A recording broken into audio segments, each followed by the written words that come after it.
I have so much to say, man. There's so much to do.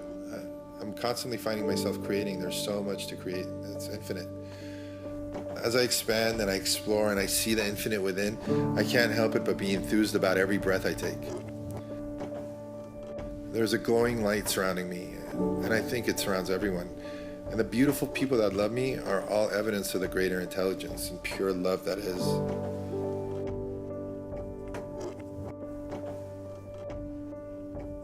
Sometimes I get these chills that travel up and down my body. They're reminiscent to electrical pulses that promote information to move about the universe. And you feel like you're a part of that information. You are the information, you are the promotion, you're everything. And that information that travels through your body is love.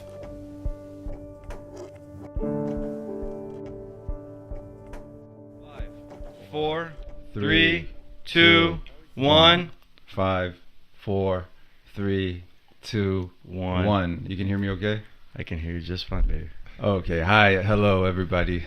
Hi. Hello, everybody. Good. Hello.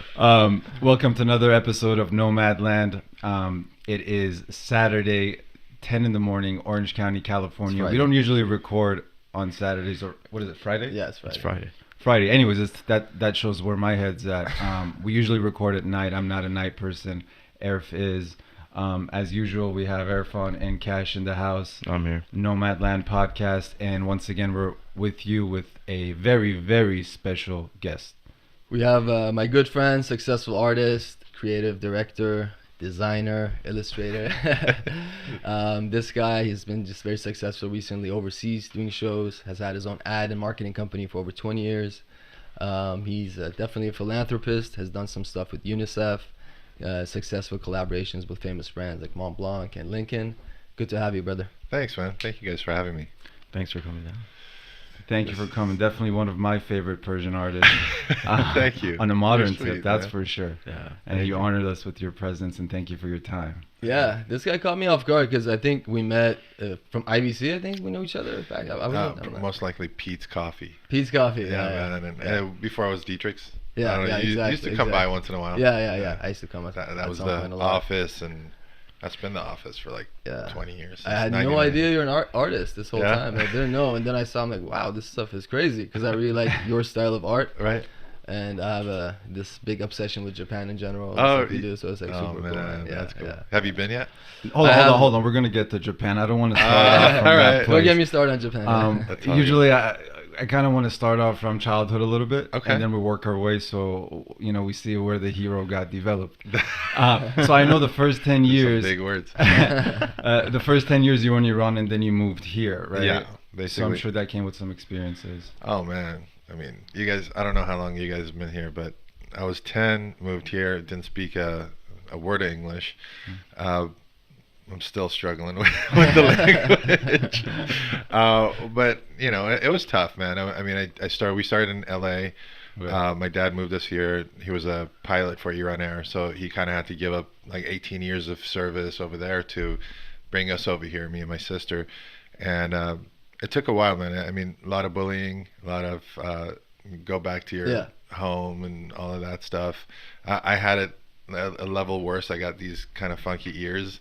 So people used to call me Spock and shit too. So they're like, it wasn't like go back to your, country. It was like go back to your planet. So it was like next level shit. But What year was this? This was 1986. Okay, so it was like a hot time. It was hot. Yeah, it was like after the crisis. Yeah, and you go through different things like playing sports and then not being able to play because they're making fun of you, and then the next thing you know is like.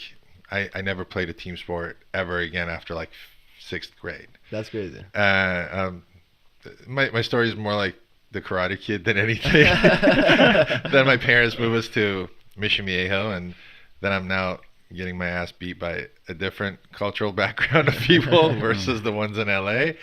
And I'm like, Dad, I gotta go to karate or something. So I don't know, man. I mean, from a standpoint of like. A general bio versus what I've been doing is I've used drawing as a way of just and escape from a lot of different issues, right? So anxiety and different things that go on in your Were head. you a weird kid, or? I wasn't weird. I was really I was a target because I smiled a lot. So That's crazy, huh? Yeah, smiling wasn't cool back in the day. Smiling was never cool. Yeah. My kids smile a lot now, and they're just loved. Because it's more accepted now, Yeah, too. they're like, oh, and Dean comes. He's like, I won best smile again this year. I'm like, good job. that's you know. awesome. So they Mad dogging used to be cool back in our day, remember? Right, yeah. In the quad, like lunchtime, like Mad Dog, other people like, why? Yeah, I didn't know how to do that. They'd look at me and they're like, why, you have a staring problem? What are you looking at? Oh, nothing.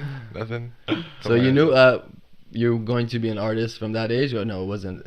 No, passion man. wasn't fully developed. I didn't see it as a again. I've never like really looked at it as it was a passion or it was a way of life. Everything I've done has been kind of accidentally found, and then I'm like, oh, this feels right, and so yeah. I mean, I'll let you lead. So then you go to Cal State Fullerton, and you do. graduate in advertising. I do. Okay. I'll tell you a story about how I got into Fullerton. We love stories. I'm really proud of this moment. I was at Saddleback for 3 years. Had no idea what I was doing. I spent most of my time playing pool, and my dad had no idea that I wasn't going to class. I hope he's not going to listen to this interview. Poor guy. So I bring home like all these shitty grades, like D's and F's and withdrawals, and he's like, all right, man, you either get out or I'm going to stop paying for school. Yeah.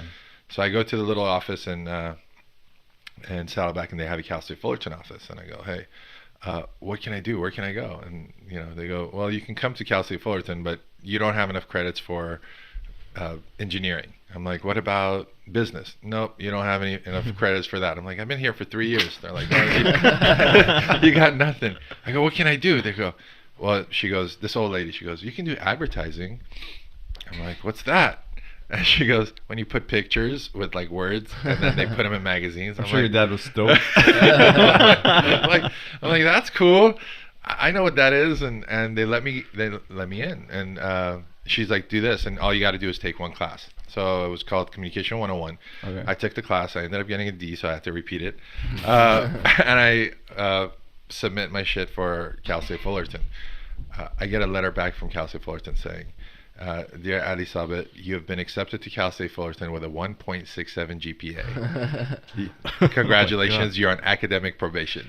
Wow. From the so funny, get-go. From the get-go. So, I mean, the proudest moment is probably the lowest achievement of my life is getting into with a D average. I was able to get into Cal State Fullerton. Wow. Oh my The God. requirement now is the 2.7. Is it? Yeah, Really? Yeah, Wow. it's getting tougher for these kids out on the streets. Dude, that was crazy. So, I mean, I didn't even know, but I But you're ended up- starting to realize that your passion is actually, there's a thing for There's that. something Yeah. for it. Yeah, there Right. absolutely was. And but there was more of a passion of also getting into shit. So I wanted the biggest advertising agency to notice me. So I called them 17 times. Bozell Advertising at the time, they had Hilton Hotels, Kawasaki, AirTouch. I mean, they had a lot of big clients. They were like number 3 or number 4 in the world, and they wouldn't see me from a standpoint of being an intern. So I called 100 times and they wouldn't answer. So I was working at CPK at the time. I was a waiter.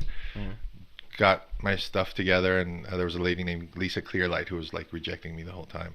And I went dressed up in my CPK uniform, got a CPK bag, ordered a lunch, and I snuck into the building.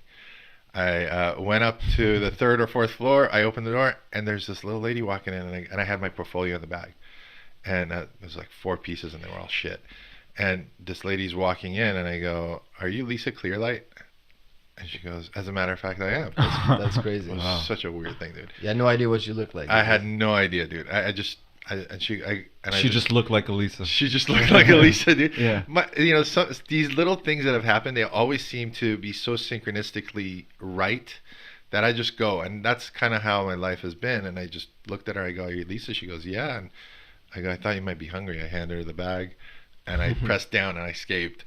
And it makes sense for that to happen because, in a sense, as an artist, you're following your heart, and when you tend to do that, synchronicity does happen. More often than not, absolutely. Right. And it turned out really well. She brought me in. She told me that I sucked. She told me I had nothing in my portfolio. In those words? She said, "This is not for you." And how did you take it? Yeah. I went home. I slept in my bed for about 3 days. I cried and I didn't want to get out. And then she called me and she said, "You got the job." Oh wow. Wow. How old were you? I was You saw the probably cycle, 20. huh? Yeah, it's 20. crazy, dude. What's dedication for you to It keep was. doing that? That's And for at 20, it was tough to be rejected, and I didn't have any skills. I got to tell you guys. I mean, she was right. I had no classes. I had no skills. I had no creative, anything. Right. So all I had was like 4 things I had done in a class.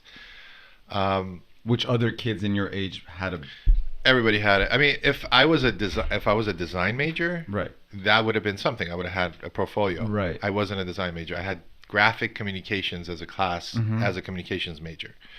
If I had gone back, I probably would have been a design student or a fine arts student. Who knows? But then again, I might have not developed the business side of things, and might have not been able to communicate with people, and so on and so forth. So you can never, hindsight's 20/20.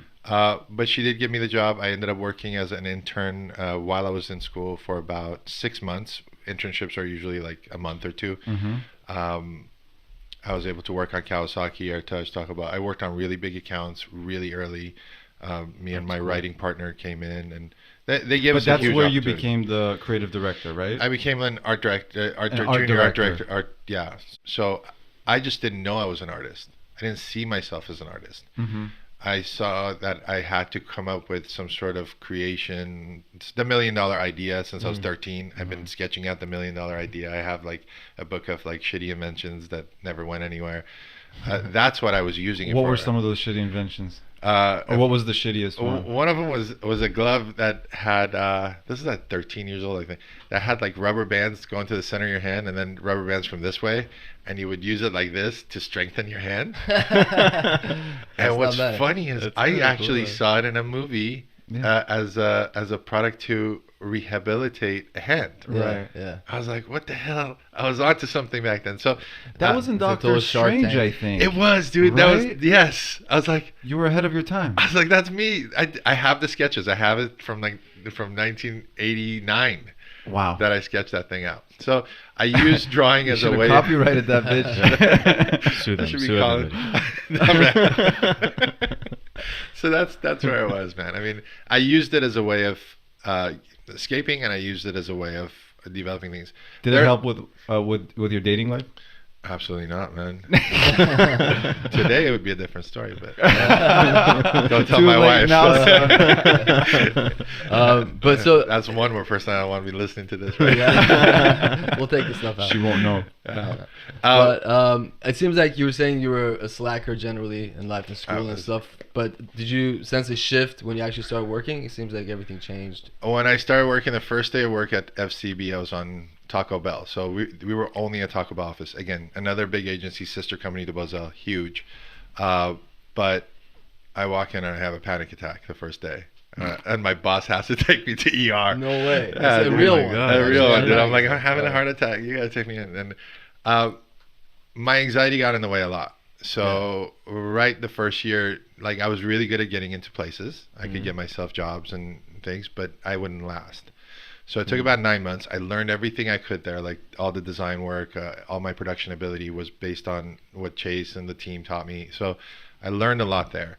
But I also was so anxious. So my goofiness, my like playing golf, playing darts, or dancing in the hallways, or whatever else that I did at the time, was all to kind of relieve this anxiety that I had inside, that kind of perpetuated for years, and that would get me in trouble because I would forget like copyright 1999 Taco Bell at the bottom of the things, or that was one of the big issues I still remember.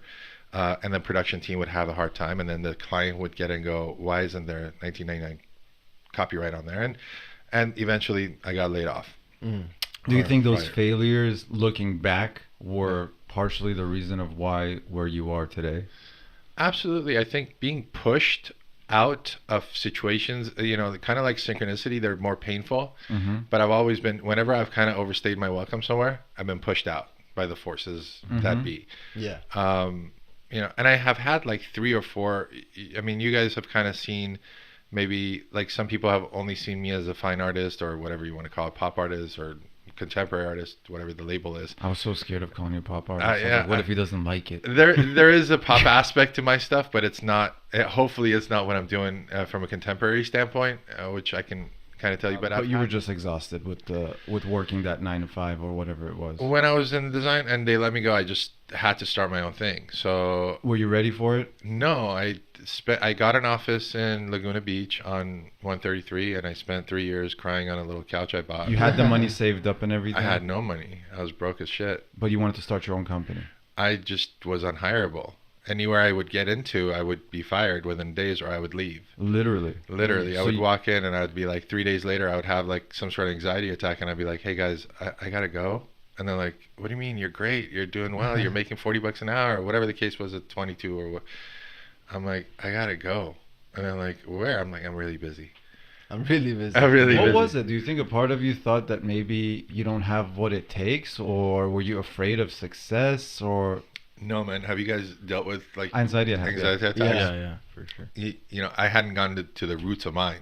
So usually, when you don't know what's bugging you until you figure it out, you're just gonna deal with the physical responses. Mm-hmm. And it was physical responses. Like I would walk into a place. I ran an office for this company, Artisan, where I would help find creative directors and artists and things like that.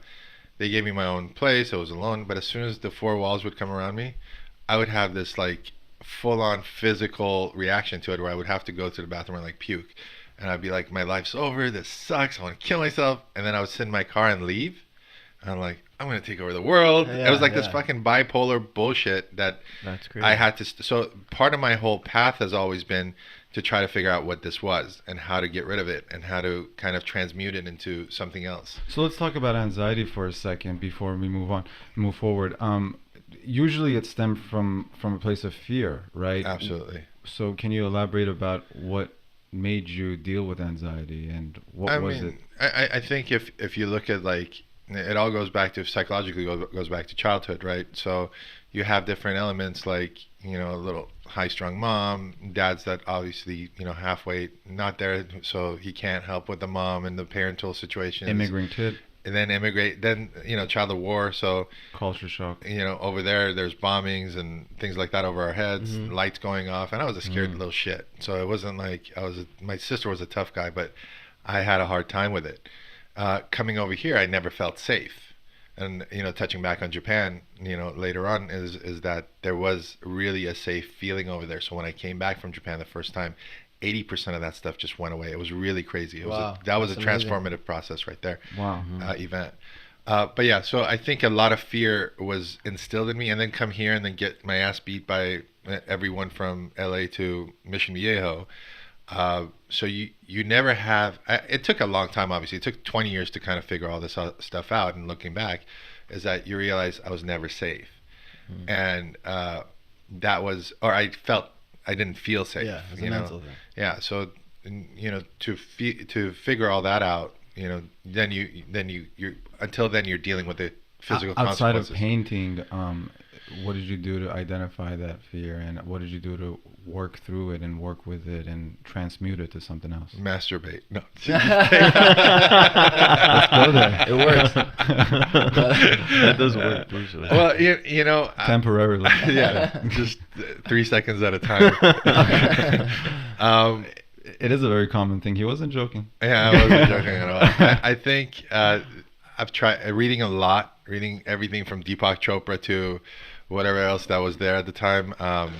Crying a lot, it was really, really difficult. I wasn't drawing. That's the thing. One thing that I figured out is that, and again, I don't want to make it such a long, horrible story, but it wasn't until a few years ago that I kind of figured all this stuff out from an artistic standpoint. So around 2010 is when things kind of shifted. Mm-hmm. The third line of everything else is that, I don't know if you guys know, but I've always wanted to be like the next Hello Kitty since I was a little kid. Very cool. And you have your version of... I have my own version called Pixel Pop. Yeah. And which is really cool. yeah, it's a lot of fun. I love it. I've seen on the little backpacks and the drawing like this. Yeah, man, That's really cool. It's a really exciting time for it right now because I kind of put it on hold for a little bit because of the paintings. But that was kind of another thing too. It was like that was kind of how I dealt with it, like creating like little characters because I thought that meant success. I call it the Hello Kitty complex. Create these little characters. I would walk into the Hello Kitty store when I was like 15, 16 and going, this is going to be me someday, and looking at all this shit going, if I develop characters and put it on stuff, it's going to be success. So I would develop these characters while I was doing the advertising thing, and I would buy $13,000 worth of t-shirts, and then they would end up in the trunk of my car because I didn't know how to sell them. Yeah. And nobody wanted them, other than my friends and family. They wanted like Pishi the Cat hats and Tenoshi twins and so on and so forth. But I was stuck really not knowing why. And they were all like done in the computer because I was trying to stay with the vein of like Hello Kitty. And I didn't understand until 2010 when, because of Instagram and things like that, I just decided this time around, after so many years of design, all that stuff, I'm not going to try to package it and sell it. I'm just going to draw and I'm going to share on Instagram. And that process, those couple of years, the first month that I was sharing, I was getting like 1,000 likes or whatever, because that time it was a lot easier to get followers and fans. And I noticed that the shift was that I realized that all these years that I wanted to be successful as a character artist or a brand, it was none of that. All I needed was to draw. And the second thing that I needed was an audience. But your ego and just tapping into fear made you think that you need something that wasn't even something that you needed, right? Exactly. I got to have a store with my name on it, and I got to have all these products. And I learned that I don't like logistics. I don't like printing shit up, and I don't like selling stuff. And that's what you mentioned, that initially your inspiration was from a deep sense of anxiety, but later on it graduated to coming from a place of gratitude, love, and the divine feminine. And that's something that I truly appreciate. I'm learning to discover more and more. And that divine feminine energy is a very powerful energy. That's just life, right? It is. And it's not about the male and female elements. It's about being responsive. It's about being receptive and not reactive, because that comes from a place of fear and ego, right? So no matter what our purpose is, just that divine feminine energy is something we must anchor, and we do that with love, and we do that with light, correct? Yeah, absolutely. And so I want you to kind of talk about that a little bit more, because this is about remembering our oneness, remembering that we're all connected, and we're all part of creation, and that's how we create. So we tap into love and intuition. Yes. And is that what you discovered, which helped you become the artist that you are today? I think it was definitely a process of finding. It was like very rudimentary. My steps have always been very fast, but like almost like if you look at the stuff, it's like very rudimentary, like the beginnings of it. But then like 2 years later, you see it expand really fast. The character world was one. Me drawing every day changed everything, because I realized that I'm not, while I'm drawing, I'm not thinking about like having a store with all this stuff on t-shirts. I don't really give a shit. I'm not going to try to monetize. And I forced myself. I said, you're not going to monetize this. You have a design business that's doing well. You're taking care of your kids. Everything is fine. Just do this and see what happens. And I started sharing on Instagram, and next thing you know, people are tattooing the characters on their bodies. Nobody's buying anything because it never, like, I never put anything out to sell. Right. And Pixel Pop, I renamed it Pixel Pop. It was Snooki at one point. It was Sabet at one point, and now it's Pixel Pop. And it, about 3 or 4 years of it, every day I posted and I drew and I drew, and I noticed, there was more focus on that than worrying about stuff, right? And then I started drawing the girls, and the girls started showing up, and then my friends are calling me. They're like, "Dude, don't you know about branding? You got to keep drawing the bunnies. You're not Picasso. What are you doing, man?" And I'm like, "All right, I know about branding. Yeah, I've done a few. Let's back it up. You're right." So that's when I started the Sabet account. Okay. And when I started getting when I started painting more and more of the girls and experimenting with stuff, probably around 2013, and getting that feedback, that was great for the ego, and that was also great for me, because I was like, oh wow, I can, people like this. I don't really have to be a cute bunny anymore for people to love me. I can do this, and Authenticity. it was more of an authentic me, and and also like shedding of the skin. Pixel Pop was me at one point, and now it's this stuff, and now it's changing even ever more. And when you talk about tapping into Divine the feminine. divine feminine, or just divine or divinity in general, I have kind of come to the point of asking that source. energy and the source, like, what is this?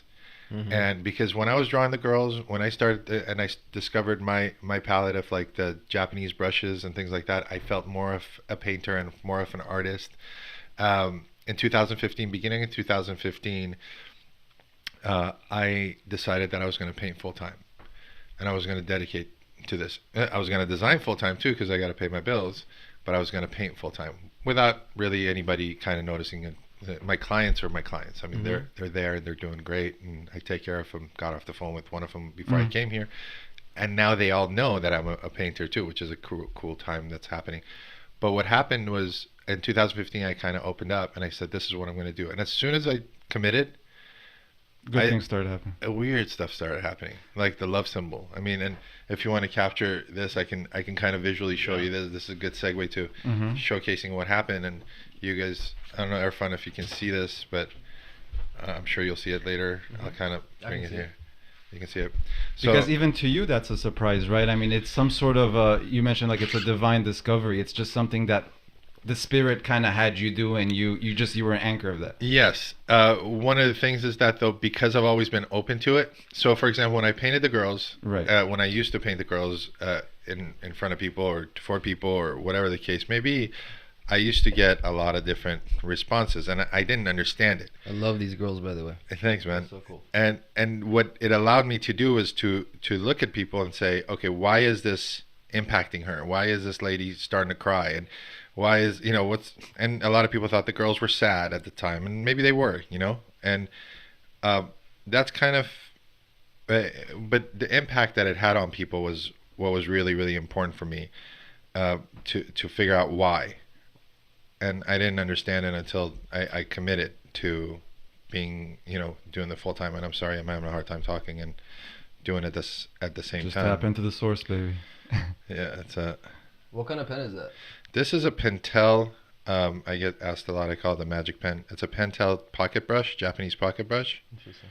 You can get them on Amazon fairly easily. And I want to get to the Japanese brush later in the next segment of. Absolutely. So this is basically kind of what was happening, but more maybe a rudimentary version of it and so on. But what I didn't understand was why, like one of the things that would also happen is that I would paint people before I meet them. So like before somebody walked in to a coffee shop, I'd already painted them, and they would come and they would like stare at the piece, and I'm like. So hold on, what do you mean by that? Like I would paint, like I'd do this, and then a girl just like this that looked like her would walk in. Okay. Even though a lot of people think all the girls are the same person, No, they're not, man. I mean, no. people would walk in, like the girl would be wearing a bun, and she would be like looking at it, and I'm like, oh, that's the first girl I've drawn with a bun. And then you look at kind of the proportions, the eyes, the smile, It looked like her. and it looked like her. What's the best way of you making sense out of this? Do you think that because energy is not stagnant and it's moving around, it may have been ahead of you in terms of what's going on? Yeah, I mean, I mean, it could be a bunch of different things, right? Yeah, I mean, if you believe in all of that stuff, I think it could be you're picking up on stuff, you're tapping into things that are not seen by people. I'm picking up on energies, and I've always done that. I mean, even if I paint somebody who's in front of me now, I just look up for a second, then I draw. I don't really, I can't do portraits. But by the end of it, somehow it looks like her, even though I've only seen a glimpse of that person by like looking up, because they'll ask me like, can you draw me? And I'm like, I can only capture your energy. I can't really draw you because I'm not that good, but this was what kind of started it. And then one night I've always loved writing the word love. Right. And so one night I write this down. I'm working at 3 a.m. and Well, I love that, by the way. yeah, I don't know if you guys have. So it looks like a guy holding the equal sign, correct? Yeah, But at the same time, It's the word Give love. me the formula. Yeah, too. yeah, it's the word love. Uh-huh. And then what you can see is also it's the number 1, omega, square root, equal sign. From alpha to omega, the root of all equals love. That's amazing. So I'm like looking at this at 3 in the morning and go, either that's genius or I'm crazy because it's fucking 3 in the morning. And being a logo designer and being an identity guy, That's what you're looking for. I'm always looking for You're stuff like seeking that. that. Yeah, I'm always looking for like that Right. clarity, like that instant like hit, you know? And I never want to do an identity that doesn't have that energy impact for people. So when this showed up, I was like, all right, there's something here, but I'm not going to say anything. I'm just going to post it on Facebook and let people talk about it. And everybody's like, oh my God, that's amazing. I can see it. And I called it Love Equals Service. Mm-hmm. Eventually, it's called Love Equals. And one of my friends. Yeah, you could be a little bit more marketable. Yeah, my friend's like, dude, why are you calling it Love Equals Service, man? I'm like, because he's holding the equal sign. He's serving you. And what's interesting is that in like sign language, this means to serve, 2 hands. Uh-huh. So I had actually a person who does sign language walk up to me and say, I understood it before you even told me That's what crazy. it I meant. want to get to Japan, but I want to backtrack on something because you mentioned, being in that alone space. Yeah. To create. Yeah. And this is something that it's interesting. You're a family man. Yeah. You have 2 kids. 3. 3 kids. Yeah. And you're constantly drawing and creating art. Absolutely. It's something that's interesting to me because personally, for me, it's very difficult. Even when I'm in a relationship, I can't create the way I just need to be alone. I need to be in my own head. Like it's just very difficult for me. How do you manage that? That's a good question. It wasn't until a few years ago that I always had to leave. So I either went to the coffee shop. Mom, where's Daddy? Yeah, he's not here. He's at They're work. drawing. He's probably doodling at the coffee shop. He's drawing with his friends. He would Just he'd like rather you. doodle at the coffee shop than play with you. But he loves you. True story. It's really Story. I don't want that to be there. I don't want this kid seeing that one day. They know. They come by and they're like, when you're on the computer, you look like a zombie. I'm like, thanks, Baba. Yeah. Thank you. But Because you seem to be at your prime too. Since you're been in the Dad family. loves Pop Pixel more than me. yeah, imagine the problems they're gonna have, the anxieties they're gonna have. No, with them it's been really cool because it's always been a part of their life too. So they know they'll come and talk to me. I used to get really anxious at home, and it was I think around 4 or 5 years ago when I decided to move the office at home, and when I started painting full time, early 2015, I realized that it was really good for my sanity. So there was a lot of angst at first, and then there was a lot of love. All that stuff came into the pieces, but the pieces were pretty rich, and my soul started clearing out, and I started like being okay being home, like totally being cool sitting behind a desk with the kids running behind me, talking, yelling. Sometimes when I'm on the phone with a client and they're screaming, it's hard, but I can typically work around them. And then So hold on. including What was the shift? I just want to be clear on that. What was the main? What to happened? early 2015, like January 2015, that's when I decided. I said, I'm going to paint full time. Like, I'm going to be a painter. I'm going to be an artist. And just by committing to it, because I didn't think of myself as an artist, but I just committed to it from a standpoint in of, other words, no excuses to do what I have to do, whether I'm around people, whether I'm not around people. Yeah, it was. No I mean, distraction. I was comfortable. I've always kind of done everything in public. Like, Right. I've always painted. I would bring paintings like larger than this to the coffee shop, and I would paint. Like, I'd bring my brushes and I'd dip and I'd wash my brushes in their bathroom. I mean, so I was always comfortable around. I actually liked being around. Okay, that's people. very good. Kids was tough, and then there was also, hey man, I'm gonna be in the garage or the studio at the time, and just don't bother me. Even because when you're getting into that zone of creating the stuff that I'm gonna tell you guys what's been happening now, which is crazy. I can't have any, so like, for example, I'll be painting live. There's music. I'm getting into it, and I'm thinking like, this is gonna be the shit. I'm so connected to God right now. And then all of a sudden, I get the door opens, and I get, hey man, like my wife going like, your music is loud and the kids can't sleep. And dude, all the energy just goes. Yeah. So that separation at some point was important to me. So I take time. My office is separate now. Finally, I have an office in the new house. We just moved, and the studio will be. They know. They just leave me alone when I'm in the garage. Do you feel that maybe I was gonna say, your wife, is she like supportive? I can't even about the public performance thing. I can't even write around my best friends. I have to be alone. Like, I don't know. There's something when people are around me, I can't get in my zone. I keep thinking about them being there and stuff like that. But I think writing is very personal. I think writing, like if I sit down and like write, like I don't write very much, but I've found myself like I'll just start crying while I'm writing. I don't want anybody to see that shit. Like I'll be like tears just coming down my face while I'm writing this nonsensical stuff. That's probably why I only like write once a year in this app or whatever. But so I think it's a lot more personal. Whereas painting, and painting, I need that moment to connect to be able to paint. If I'm around good energy and good love, it's easy. I don't care who's around. I'll do it in front of people. There's been times where I'm painting and I'm like, something's happening. Like I am not feeling this. It feels icky. I feel anxious, and I'll look over and there's somebody just like staring. I'm like, all right, dude, I can't be here. I'll pack up my shit. I'll leave. Yeah. Wow. Because there's energies that are blocking what I call the love vortex, and what the love vortex is. Again, January in 2015 when I started, it felt like this vortex opening up, even when I was in the coffee shop. And this piece would get created in a matter of like 2 or 3 hours, and it felt like amazing. It felt like magical shit happening, and then the disconnect, and I'm like, it's just another piece, cool, and I'd move on. Sounds like your chakras were aligned, baby. It was always aligned. It was crazy. And then what's interesting is when you take a picture of a piece like that's been connected, and you post it online, and you think that electronic transfer, it wouldn't work, dude, people notice it. And that was one of the first pieces that people went from like, I like this, or amazing, good job, whatever, to I want this. And that's when I sold my first like official like print or original piece. That's awesome. So you can feel that. The more connected the piece is, the more connected the love is. People do feel it, and people do see it. Now you say your brush is an extension of your body, and you've picked the Japanese brush as your main instrument. That is your sword. That is of choice. Absolutely. How did that come about?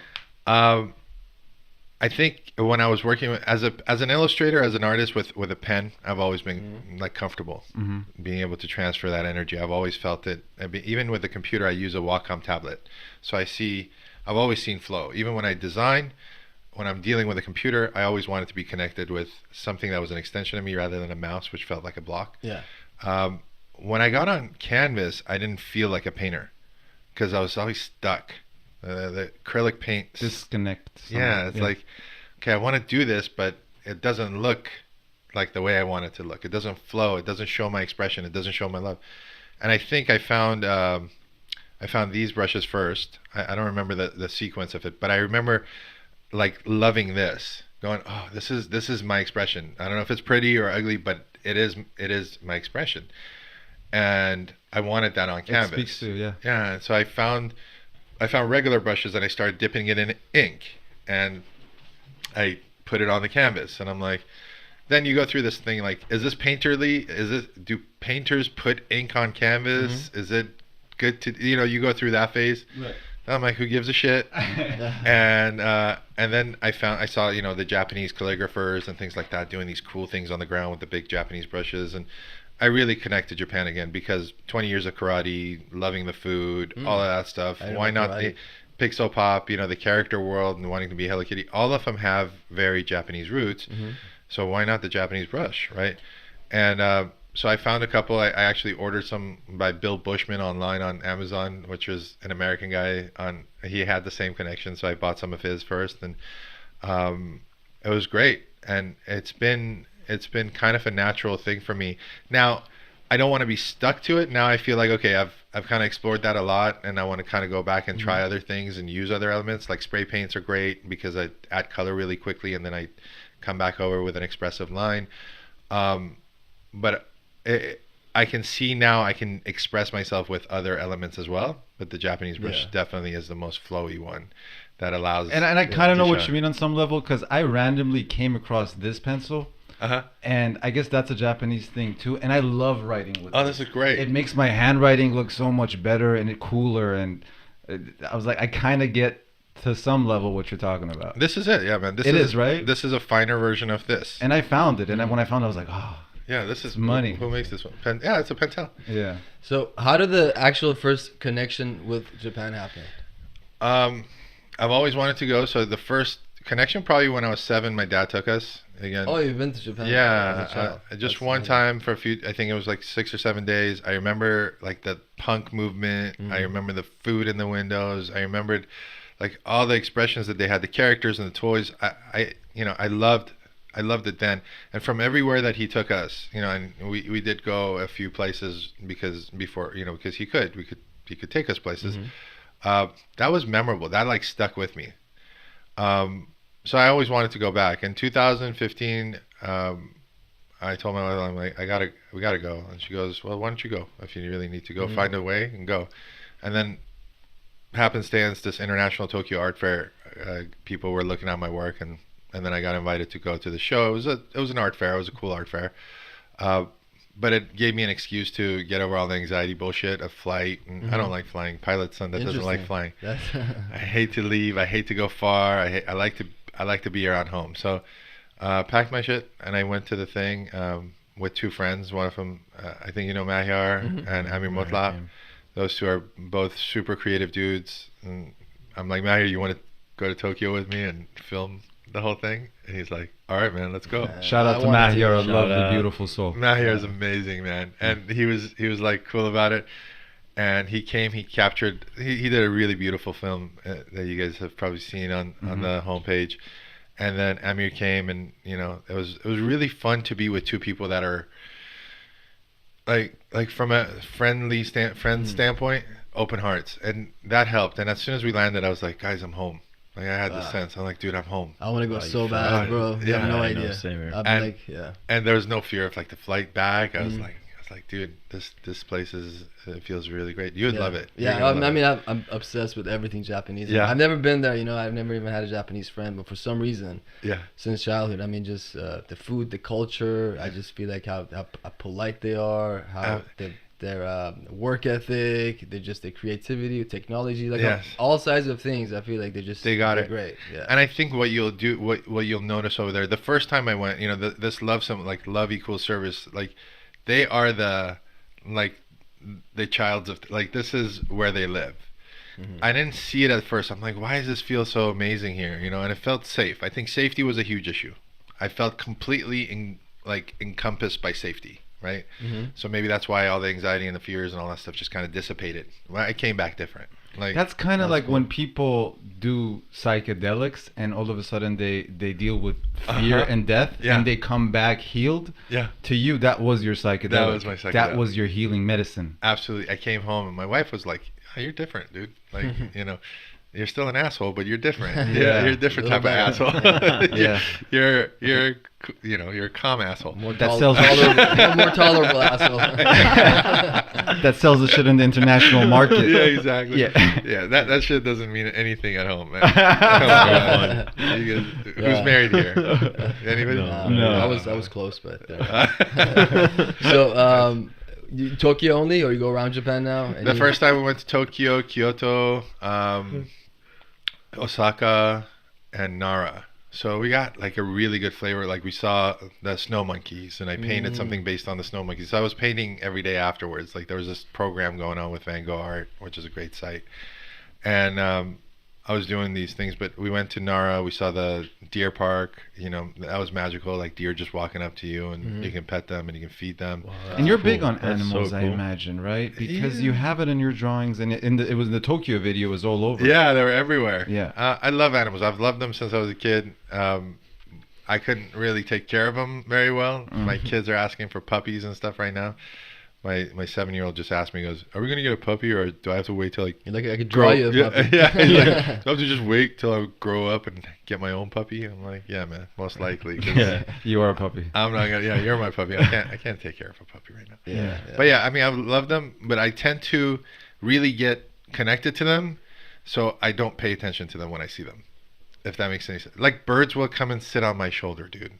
My wife calls me Cinderfella. I can pet koi fish. What? Wow. It's really weird. That's like, crazy. That's really crazy. I have had finches sit on my finger. That's one of my fantasies. To just go in the jungle and Yeah. all the animals come. Like, have you seen a finch? They're Yeah. scared of everything, right? Yeah, yeah. I've had 2 in my lifetime sit on my finger or sit on my Wow. shoulder or walk with me while I'm. And that makes sense because animals actually operate more in the realm of energy than Yeah, we totally. do, right? Yeah. That's how they sense fear. That's how they sense all these different things Yeah. that we sometimes don't because we clog up our judgment with bullshit. Right. And I've always been, even with all the fear and anxiety and all the shit that went on with me, I was always naturally connected. So I've been this reluctant, connected person all my life. So a lot of things have come easy to me. Mm-hmm.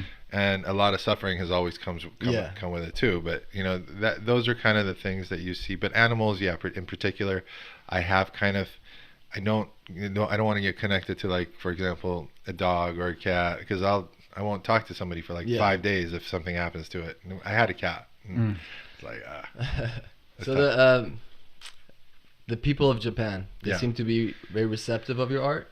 Yeah, absolutely. I think it was more of the action that they were receptive to than the art is a natural, right? Oh, kawaii, it's cute. Oh my gosh, sugoi. It's like, it's really beautiful and this and that. And they had a real deep connection for it. But it was when I was painting in front of them that really changed everything. I would give these little cards out to people, and the laughter, just the joy that they're able to express, because they go from these stoic people to like just explosive. Yeah. And, yeah, that's addicting. Like, you're like, I want to go back to that. So that's really fun. But what I was going to say is that in Japan, the sensibility that you get is that they are what they're doing in the moment. If they're serving you at the restaurant, you're being served with like love. It's not like, yesterday when I was at Up and the guy just wanted to like stab me in the eye. I hate my life. I hate my job. I hate but you. I have to be here. Yeah, it's not like that, man. You feel like they're serving you with love. Everything they create is with love. Like, from these little chocolate things that you buy. I mean, you go into the mall, instead of like jewelry and these beautiful like glass cases, it's little wrapped chocolates, and it's little wrapped hand rolled fish, or it's sushi, or it's chicken teriyaki, but it's like literally in a mall. Like, you would walk into Nordstrom's, and imagine walking into Nordstrom's and all the glass cases for a mile are chocolate. That sounds like paradise. It was amazing. Or it's like these little trinkets, but each piece also has that, it's like infinite. Like, you keep going in and it's still there. You look at the little piece and it's like, packaging is impeccable. Yeah. It's beautifully Multi designed. layers And of the way beauty, they give it to you, and the way they package it, and then the way they put it in the bag and they hand it to you, and how many times you get thanked. You get walked to the door while you're leaving. All of that stuff tells me that they are constantly in that zen, in that moment. That's how they live. That's how they serve you, and that's why very we love them. appreciative of art and entertainment. Yes. I watched their MMA fights, and it's crazy compared to the UFC events that we have in America. You don't hear a sound when the two guys are fighting. Oh, really? They're just watching the whole time, and then when it's done, they start clapping. clap. Yeah, where here everybody's rowdy and is like, drinking beer and spilling beer. None of that. Yeah. They're just watching a fight as if they're watching a fish swim in a pond. Yeah. It's There's amazing. a lot of with respect. everything. They just really give everything 100%. And they love Yeah. suicide. I saw this. They love what? Suicide. Suicide. Oh, yeah. Honor is a big thing. Honor is a big thing in the culture. Well, I mean, they have a lot of pressure. I think the dark side of it is that they work so much, and they jump in front of trains. I think they're changing the work hours. In Tokyo especially, they're very, they work a lot. They overwork themselves. But I think that because of that, I just saw something last week. They are changing the work laws or work hours so that people don't feel that much pressure to bring down the rate of suicide. But it's different in other cities. Some cities like Osaka, they're known for just partying and drinking, and spending all their money on fun. I saw this a lot of documentaries in Japan, and it seems like a really fun place to visit. Have you been to Osaka? We went to Osaka for like a few hours. We were looking for this amazing. Have you seen the pictures where it's like the ocean in the middle, and not the ocean, but there's the river in the middle, and there's buildings on the side? Yeah. And it's like a cool, it's that dystopian look in movies. Yeah. We went looking for that, and we landed, I guess, on the other side. And we're like, where is it? And me and Mahyar and Amir are like just walking around, not knowing where the hell we are. And we ended up leaving afterwards. So you didn't actually get to spend time in Osaka? No, not much. Maybe a few hours walking around the streets. It was beautiful. I mean, all of it is, you won't have a bad meal. I was just about to ask you about the food. God, everything. It's not as expensive as people talk about. A trip to Japan can cost you, like, if you're just an individual, like $3,000, you know, 3-4 grand. You can go and come back. Flights are always cheap, like year round, $800 or less if you want to go. Really? With That's not bad. I do an Airbnb. Typically, this year the Airbnb was something cool happened. I don't know if you saw. I love that video you have Yeah. on that No, Airbnb. I haven't seen that. Did you see- They hooked them up, and he hooked them up back 10 times harder. Yeah, they were really Oh, do nice. tell. The guy, he's we're friends now. Let's try to put that on the video when he's talking. Yeah, man, Eric. Shout out to him because he's a really sweet guy in Canada, and he emailed me, asked me. He goes, "Hey, man, if you leave a little piece of yourself in my apartment, I'll leave you a piece, babe. yeah, no problem. I'll give you, I'll refund you your money, and you have a little home to call yourself for yourself. Anytime you amazing. come to Tokyo, it's yours." And Friends included or not? yeah, My Spanish nice We're people. here. dude, there's a bunk bed. We can go together. You get the top bunk. It was, when I walked in, it was like really tiny. I wasn't used to the smallness, but I did ended up painting the whole place and videoed it, and he loved it. And just really cool, good energy, man. I mean, all around, it's always fun Very to go. And, That's awesome. And you got to go there. Really cannot wait to visit. My photographer asked me. She goes, "Can you do a piece for my best friend?" And I did it, and I don't remember the name right now, but she goes, "Just do it for her." I go, "Okay." I finished the piece, little sketch, and I go, "Is her name Kelly?" She goes, "How did you know?" I go, "Because it says it right here, in English." So it's picking up. And when I was in Japan, people were looking at the script pieces, and they would go, in Japanese, they would see like kanji. They would see oh, that looks like Tanoshi. That means fun. Wow. Oh, that means like, I've had Chinese people pick up things. That people in Sanskrit pick up things. And again, each one of these languages, Farsi, Arabic, I mean, people have picked up almost in every language. I can kind of see things now that are coming up that are within my language scope. So Farsi and Arabic and English. Japanese, I can't really see because I don't know kanji. But kanji is very complex. I've written some kanji stuff, practiced it. You can't accidentally write kanji. Yeah, yes. That's what I'm trying to say. Very Yeah. complicated. So when somebody sees a kanji thing, one of the things that I open with is this a lot. And I had never seen this before in my life until I bought a Japanese how to paint with Japanese brushes and stuff book when I came back from Japan this time. And the opening of that was there in the book. I'll show you the picture in here later. You can maybe share it with this. But on the left-hand side of this image, or this opening, this little thing that I do, it said a lot of artists, Zen Buddhists and things like that, have the capability to pick up energies in the ether and transfer it onto the paper with their That makes sense Yeah. because they're so in tune, right? Yeah. And that sounds like where you're at right Yeah. now. So all this sounds very interesting, but it's real life, and real life is magical, you know, Yeah. and we forget that it's possible. Right. But it sounds like you're tapped into your intuition, and you do it with the language of love, and you combine these two, and then you just allow spirit to guide you. Absolutely. Amazing, man. And I think that's what, when I go back and I go, why were people so responsive to the girls at the beginning, is that, and so I kind of backtrack this year. I go, okay, so if this is happening and this has got information that's telling about people and loved ones and family and whatever, and this right here, the ones and zeros, and it came from the ones and zeros, and it came from love, right? Breaking down the mathematical, binary language, then it kind of goes back to the girls, and I go, oh my God, I had the script all along. I have had it for 3 or 4 years. That's why these girls were impacting people back then, even though they were so simple, and even though they weren't technical marvels, they were pushing people's buttons, and they were making them cry or happy or Wow. joyful or change, or all the shifts were happening because of the girls. Expression. But it was because of a language that everybody understood, including myself. The first time I was able to put my artwork in the house, and my wife was like actually agreeable to put it in the house, was when I painted the first girl, one of the first girls that I did. She's like, oh, that's cute. So I think I like that feedback, and I like that language to communicate with people. So it became my language of choice. And now I'm confident in the script as well. The script, we call it love script or whatever you want to call it. Whereas I'm okay with just sharing a piece that's just script.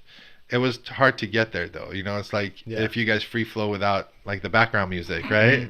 Freestyle. Freestyle. You know, Come on, sound a little urban, bro. I live in Irvine, bro. You know, I have had people in like news articles are like, "This is the art of Ali Sabet, the voice of the streets." I'm like, what fucking street? Barranca or Culver? What are you talking about, dude? Like sometimes when I leave the house in the mornings, I'm like, how is this my life? Like a fucking cookie cutter house in Irvine. But, yeah, man. So free flow, freestyle. That's really that's good. a dope ass story, man. Yeah. That's beautiful. So this most recent, when you started doing the scripts, is that what connected you to like Mont Blanc or something like Lincoln and these big famous brands? No, you know, that goes back into kind of my general natural state of being. Mont Blanc, I walked into Mont Blanc and Shabnam, if you're listening, you know this story. I walked in and Shabnam was the manager and she looked at me like I was about to rob the place. And she's like, "What do you want?" And I'm like, "I want a pen. I want to draw with a pen." She's like, "Well, they're not for drawing." I go, I beg to differ. "Let me try." She said it with that type of attitude. She actually did. She'll tell you right now. She's like, Shabnam, "He's you not gotta up buying the shit." skills. She's like, "He's not buying shit. He's just walking in to waste my time." And she stood over me like while I was using it, and my friend Andrew was there, and we probably smelled bad too. I don't know. And she's looking down. And I'm like, "You don't have to be here like while I do this. I just want to test it out." She goes, "No, I got nothing else to do." So she's looking over us and Shabnam with the mixed signals. yeah, man. And then all of a Shout sudden, out to Shabnam. as I'm drawing, she goes, "Oh my God, are you famous? Do you do this stuff? Are you an artist?" Are you famous? That's the first That was question. like her first or second question. I swear to God. And That's so funny. We're not putting Shabnam in the best light, are we? Right now? But that's above all, right? Like yeah. you're famous. That's No, the- Shabnam has been one of the most Fix it. amazing. Yeah, fix it.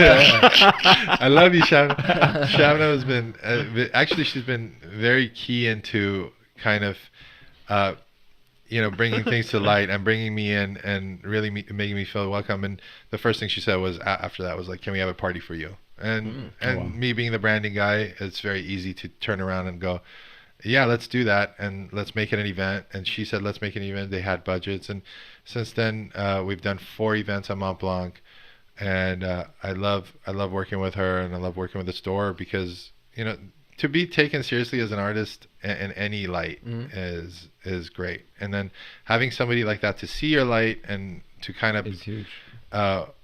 want to nurture it, and I think that's what Shabnam has done for me is like she's like every time I've been to the store, every time we sit down, she kind of nurtures that part and she pushes it, and that's why I just got featured in Orange County Coast magazine. That's why when we did the Tesla event, she came. And you have a thing for collaborations in general, right? Yeah. From knives to backpacks to beauty Absolutely. products to everything. Yeah, I love that. I love working with other. You're collecting those checks, huh? I don't know, man. The first really great collaboration for Pixel Pop is with So Young. So Young Backpacks has been. We just started launching and it's been great. I'm really happy about that.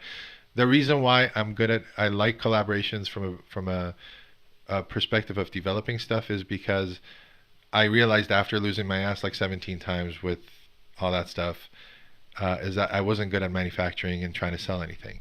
So why not partner up with people who are great at selling stuff? If Mont Blanc can sell a pen with my signature on it, well, let them do it. I'll just worry about putting my artwork out. And I lost the company in 2007. I also lost my house and my cars and everything else. In 2007, 2008, I had to start all over. Why? They pulled funding. I was getting a paycheck, and it was a comfortable paycheck, but I had screwed up because I thought I was going to be like really well off because everybody was being well off in the .com days, the .com sales and stuff. Crash. So I kind of overspent, and I created this massive like monthly nut. And 2005 is when I started painting because I was getting these paychecks. Moji Zoo was kind of running on its own. I was getting the funds from my partners. chilling. Like, I'll just paint. You know, so I started painting, but then I also bought a couple of new cars, and I bought a house, and I had a second baby, and buying stuff you don't. Yeah. Well, I always wanted an M3, so I bought my first one, and I was like, yeah, this is success, you know, cool. And you have to go through that to learn. Yeah, it sucked, dude. I mean, 2 years later, they're dragging it in front of my house, you know, with the two wheels hanging at 3 in the morning. Man. Was it harsh? Oh, man. It was like, I was like, dude, that's my car. Like, where are you going? It was hard, man. It was hard because it came with a difficult psychological time too. I had sleep apnea and I didn't know, so I was going through kind of a rough period. All of it. Feeling of unsafe came back, huh? Oh, it was bad. I mean, that was there. It just was accentuated because of the apnea. So if you guys have apnea out there, fix it. I always think I might have it. I don't know, because I'm always tired. Like I don't know what it is. I thought that was just your style, dude. That's so funny. Or because you only sleep 3 hours a day. Yeah. No, it's I mean, one I of don't the know. two. No. But at the same time, I don't know. When I wake, I don't feel fully rested. You know. Do you feel sleepy when you're driving? Like, do you get sleepier? Do you want to like take a nap while you're driving? Yeah. Okay. Especially if it's a little like the sun's out. Yeah. Oh yeah. The sun makes me sleepy. Okay. Big time. I have like 4 or 5 more questions for you, and then I'll send you on for headaches. I do get headaches. Body aches. Body ache, yeah. I mean, like in the morning when you wake up. Oh yeah. Like when I used to wake up and my wife would touch me, tap me on the shoulder and go, "Hey, can you wake up?" and whatever, I'd be like, "Why'd you punch me?" It literally felt like a punch. Later on, I found out because it was scary, dude. I was like, "What the fuck? What's wrong with you? That's wrong like with sleeping next to Wolverine." I'm like 300 pounds, 6'6", you know, this little 5'4" girl. She's like, "I'm sorry, honey. I swear I just tapped you on the shoulder." I'm like, "No, you didn't."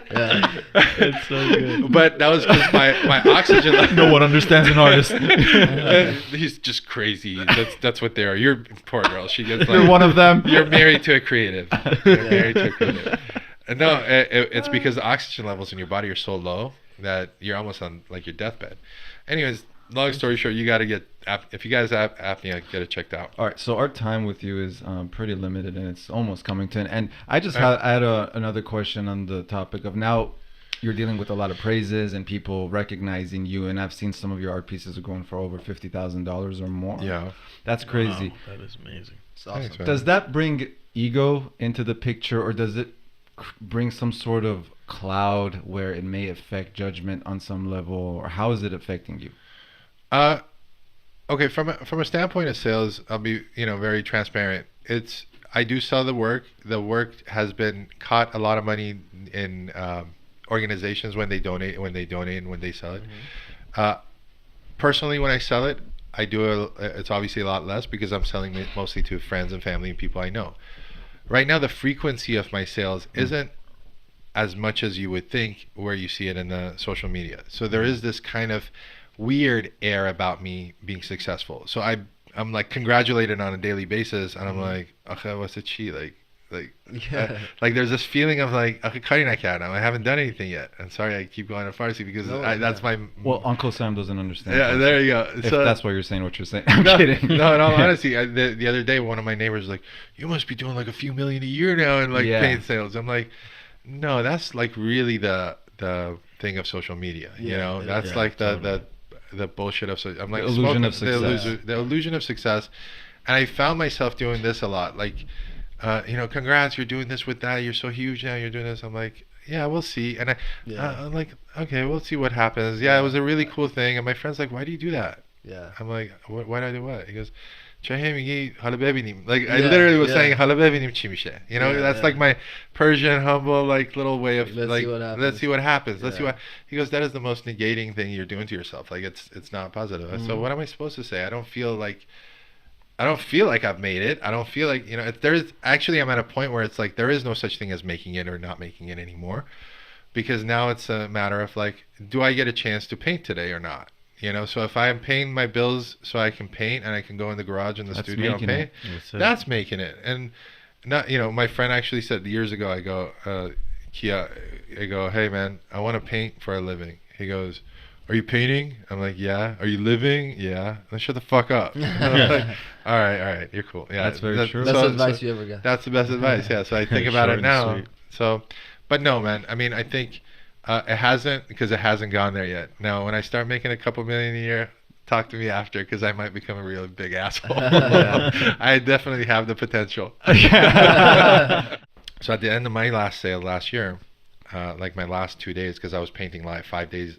Last year I sold 300 pieces online in 2 months. So if there's any records to be broken, I want to know, because I did 150 pieces I did in 23 days and sold them. I like when you talk with bravado. I loved it. It was so much fun. Yeah. And then another 100. My wife wanted to kill me, but another 173. Wear your cap backwards now, as you're saying. Hardcore. Yeah, man.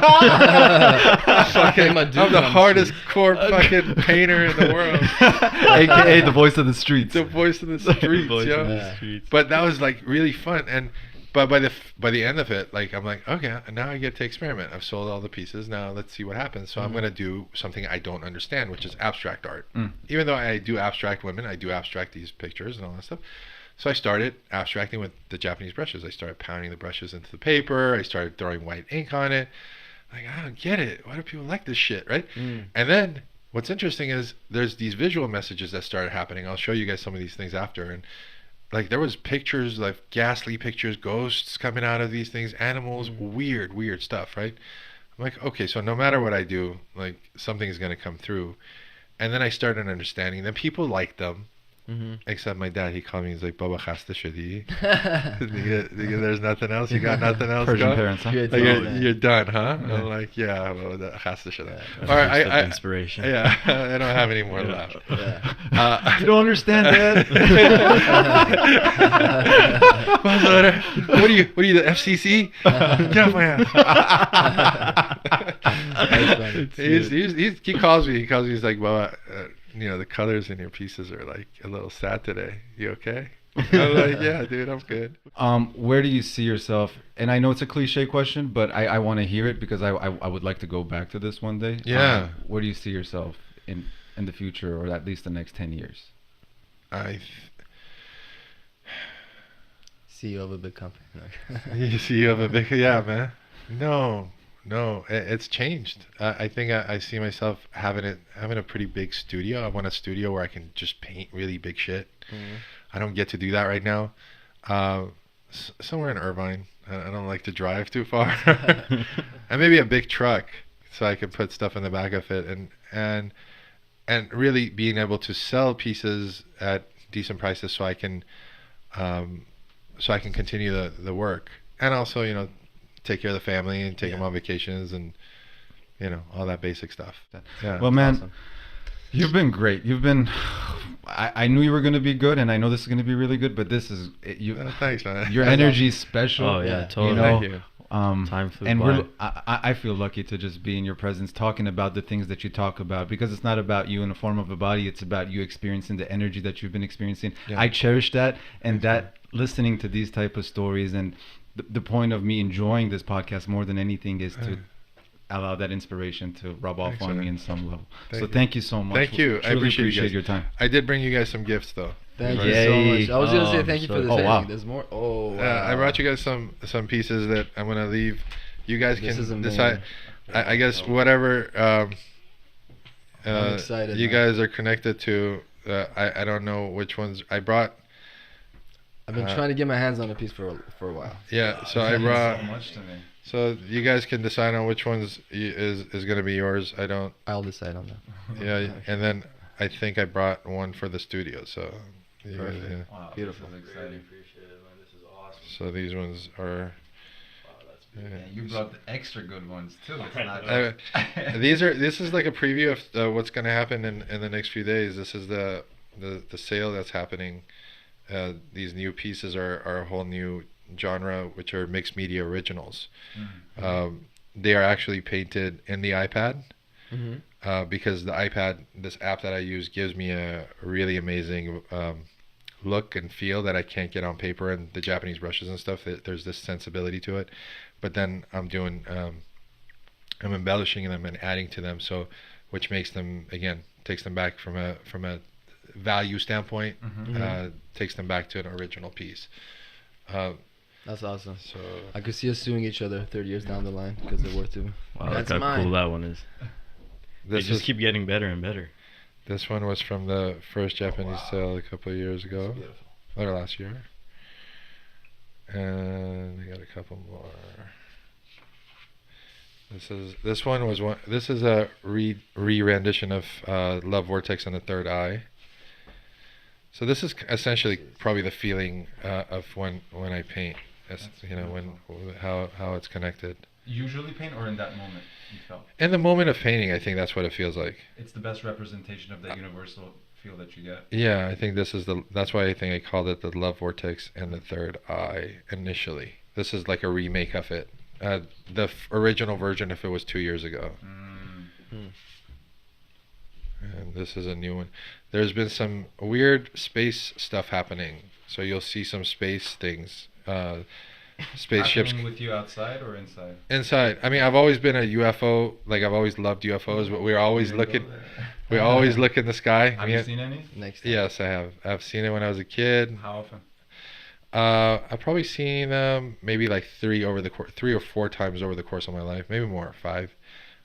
One time was when I was 10. Looked up, there was 4 or 5 happening, and then one time when me and my wife were talking about them in the park, and we sat down in the grass and we look up, and there's like 5 or 6 of them floating around, which was a trip. But they never. And your wife saw it too? My wife saw it too. She was there with me, and she was asking me a couple of days ago. She goes, In "This was like 10 years ago, 11 years ago." In Orange County? Yeah, in Irvine somewhere, at a park. They like the peace and quiet vibe. Yeah, we stay here. Yeah, it's funny. Sammy was telling me last night that he was showing me this video about these huge spaceships that are behind the moon right now. I was like, I don't know, you gotta check it out. But you do believe in it, and you don't think it's the military or anything like that? I think that there's probably a little bit of all of it, all the truth, right? So you've seen these shows that they say they're hiding it by actually telling you the truth, kind of thing. So there's a lot of it, I think. Oh, like misinformation. A lot of misinformation, but I watch the videos and then I forget about it, So. But either way, you have all the UFO connection you need within you, so I think those things are just extra. Well, yeah, what's happening is like these spaceships that are coming down and these trippy things. I'm not like a big Star Wars fan, or and I'm not a conceptual artist, so I can't even compete with those. You've seen concept art; it's incredible, right? There's something happening with these. You'll see more of them when I upload them, but these structural things. Thank you for the love. Thank you for the gift. Thank you for your time, and thank you for your energy. Yeah, if you want to bring us home. Yeah, thank you, Ali, for the gifts, for being here. Can't wait to have you on another episode. That'll be fun, man. Hear more about your new successes. And thank you to the listeners. Please remember to subscribe if you want updates on new episodes and things we're doing. And Sayonara. Thanks for coming down, man. You guys and are gracing us with your presence and these beautiful artworks. I've always loved your music. Thanks, brother. I'm not from the streets, so I don't know what you're saying most of the time. It's alright, man. As long as you get the vibe. I love the vibe and the beat. No, I've always loved it. I mean, from a standpoint, just so you know, from the standpoint of like the style of music that you're doing, especially in Farsi, I've always thought like if anyone is doing it with taste, it's you. Thanks, brother. It means a lot to me coming from someone like you. So I'm glad to be here. All right, man. It was really fun. To shows together in Japan. No. Yeah, man, let's do it, dude. You rap, I'll paint on the streets. See, I'll be there recording the whole thing. No, dude, if you ever bring me on stage, I'll paint to your vibe, dude. That'd be really dope, sick. man. I'll do it live. I'll take you up on that. That'd be a lot really of fun. awesome. That'd be sick. Yeah, Thanks, what an man. experience. Thank you, everybody. Thanks again for coming down, man. Thank you and good night. Good night. Good night. No matter.